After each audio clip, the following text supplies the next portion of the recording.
Much of the response to the Paradise Papers has, so far, revolved around tax avoidance. While the opposition has said that it is awful, costs the UK economy billions, and that there must be a public inquiry, the British government seems to have merely shrugged its shoulders and said it is all perfectly legal. Despite working ourselves into a lather about the latest celebrities to be outed as tax dodgers, one crucial issue has been noticeably absent from the past week's coverage. Offshore financial centres, the places named in the Paradise Papers, including the UK's overseas territories and Crown dependencies, have previously been accused of facilitating all kinds of murky business around the world.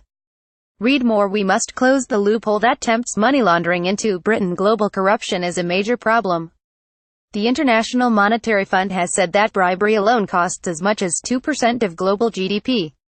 The impact is even more stark in developing countries.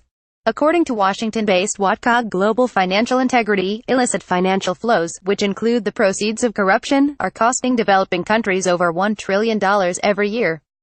As we continue trawling through the Paradise Papers, let's not forget that the secrecy provided by UK territories may be facilitating corruption right around the world.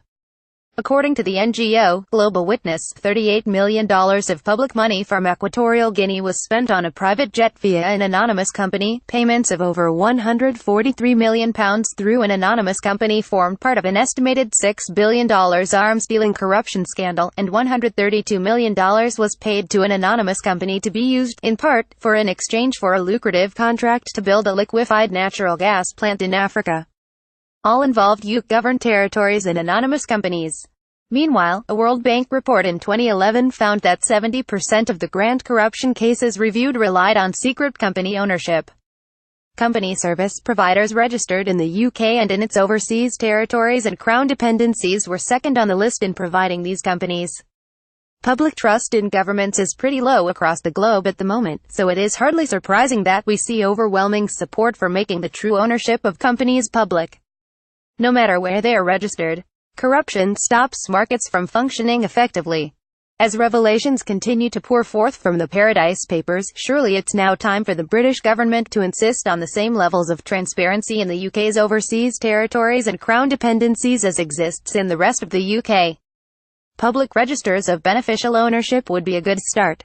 Global civil society has been calling for these for years, and even the head of the Serious Fraud Office, David Green, has said they would be good. Anti-corruption efforts have been high on the political agenda in recent years. David Cameron introduced the UK's public register of the true owners of companies, and countries around the world have since followed suit. He hosted a specific anti-corruption summit just last year. But despite talking the talk about transparency in the overseas territories, the previous government didn't finish the job. It's now up to this government, in the light of these astonishing leaks in the Paradise Papers, to put an end to the risk of having corruption facilitated by UK-governed territories. Philip Hammond should focus on it in his budget tomorrow for the good of our economy, as well as our ethics. Read more. UK's anti-money laundering system is failing, new report claims.